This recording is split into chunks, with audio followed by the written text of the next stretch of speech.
Hello students, कैसे हो?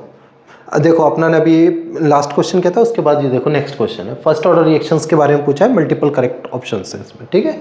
तो बोला है इसमें concentration of reactant decreases exponentially with times. क्या concentration of reactant exponentially decrease करता है विद टाइम के साथ? या दूसरा है the half life of the reaction decreases with increase in temperature, मतलब टेम्परेचर बढ़ाएंगे तो क्या हाफ लाइफ डिक्रीज करेगी। तो तीसरा ऑप्शन दे रखा है half life of the reaction depends on the initial concentration of the reactant. क्या हाफ लाइफ डिपेंड करती है इनिशियल कंसंट्रेशन ऑफ रिएक्टेंट पे? नेक्स्ट है आपका reaction proceed to 99.6% completion in the 8 half life duration. तो देखते हैं इनमें से कौन कौन से करेक्ट है।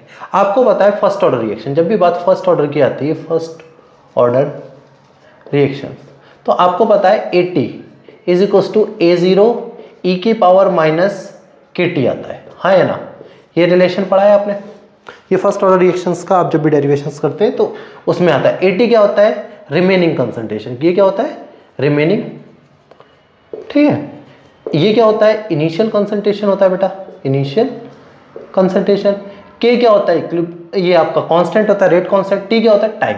अब देखो ये क्या है? 80 is equal to A0 e की पावर माइनस KT। तो देखो ये क्या है? e की पावर माइनस KT, e की पावर माइनस KT मतलब एक्सपोनेंशियली आएगा। अब डिक्रीज करेगा या इंक्रीज करेगा? तो देखो रिएक्शन प्रोसीड करेगी तो चीज़ें डिक्रीज ही करती हैं। आप वैसे भी देख सकते हो 80 is equal to A0 e की पावर KT, ऐसे आ गया। अब टाइम बढ़ाओगे तो ये टर्म बढ़ेगा, टाइम जैसे जैसे बढ़ेगा ये टर्म बढ़ेगा, ये टर्म बढ़ेगा तो इसकी वैल्यू बढ़ेगी, इसकी वैल्यू बढ़ेगी तो ये वैल्यू क्या होगी? कम होगी, तो डिक्रीज करेगा। तो ये करेक्ट आंसर है कि टाइम के साथ जो आपका कंसंट्रेशन है वो एक्सपोनेंशियली डिक्रीज करेगा। तो एक करेक्ट आंसर ये हो गया।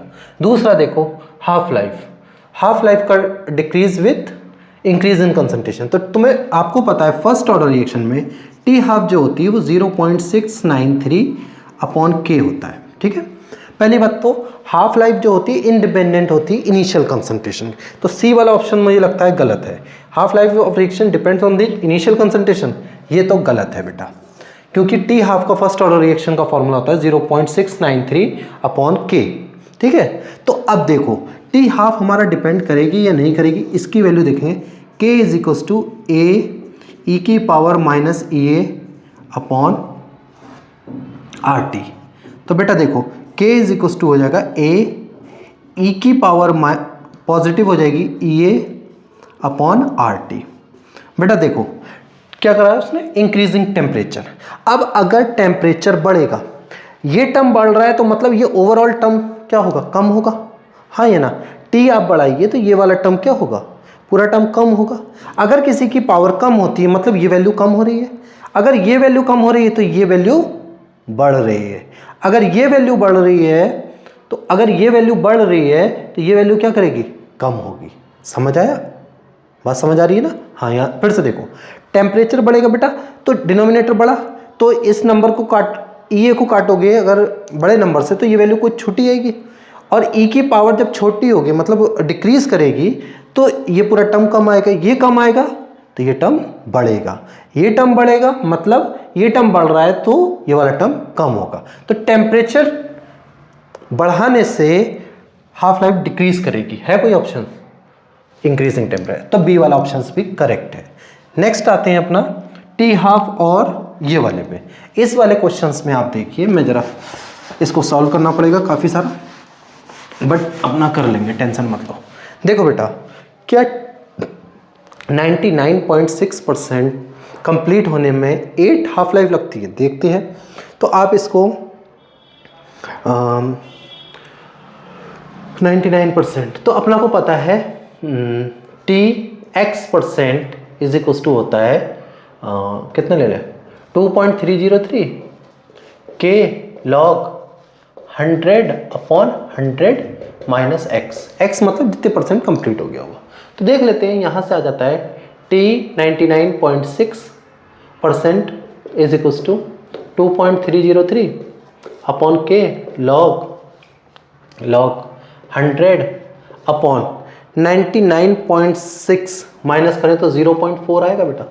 0.4 मतलब 1000, तो ये आ जाएगा T 99.6% is equal to 2.303 upon K log ये आ गया आपका 1000/4।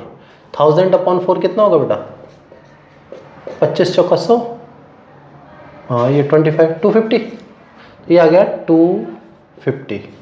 ठीक है, तो यहाँ से अपना एक काम करो, टी हाफ के टर्म्स में कन्वर्ट करना है ना, तो इसे ऐसे लिख सकते हैं। आपको ये भी पता है टी हाफ जो होती है वो होती है 2.303 log 2/k। तो k इज इक्वल्स टू अपना आ जाएगा 2.303 अपॉन टी हाफ log 2। तो मैं यहाँ पर आपको रख लेता हूँ T99.6 is equals to 2.303 upon k की जगह लिख लेता हूँ मैं 2.303 log 2 अपॉन टी हाफ। तो टी हाफ आगे चला जाएगा बेटा, और ये आ गया log 250।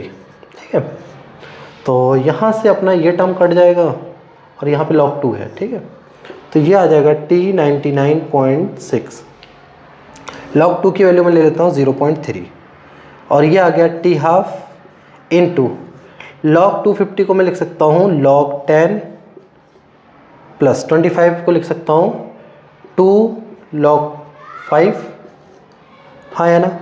तो यहाँ से आ जाएगा T99.6% is equals to T half into 1 plus 2 into 0.7, 14 0.7 अगर मान लें हम और 0.3 अप्रॉक्स आंसर आ सकता है, देखते हैं।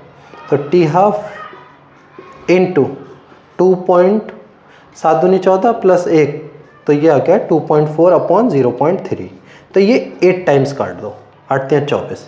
तो आपका यहाँ से रिलेशन आ जाएगा बेटा T99.6% is equals to 8 times of T half. ये आंसर भी करेक्ट है, तो ये वाला ऑप्शंस भी आपका करेक्ट हो गया। ठीक है, आप सिंपली क्या करिए, परसेंटाइल वाला रखिए और आपका देखते रहिए। इसको देखिए 2.303 अपॉन के log 100 अपॉन 100 माइनस एक्स। अब आप 100 माइनस एक्स 99.6 को माइनस करेंगे तो 0.4 आ जाएगा, यहाँ से 1000 हो जाएगा, ये 250 बचा। 250 को अगर रखोगे तो इसको k की जगह हम लिख सकते हैं 2.303 log 2 अपॉन k। तो यहाँ पे टी हाफ आ गया ना, तो इसको पुट कर दीजिए इसमें, तो टी हाफ के टर्म्स में आ जाएगा। आप कैलकुलेशन करके देखिए, आपको 8 टाइम्स ऑफ टी हाफ आ जाएगा। तो ए, बी और डी ऑप्शंस हमारे करेक्ट हैं। तो more than one correct answer में ऐसे करके आपको क्वेश्चंस करने होते हैं। ठीक है, अगर क्वेश्चन समझ आया होगा, अच्छा लगा हो तो लाइक सब्सक्राइब करते रहिए, यही है। ठीक है, थैंक यू।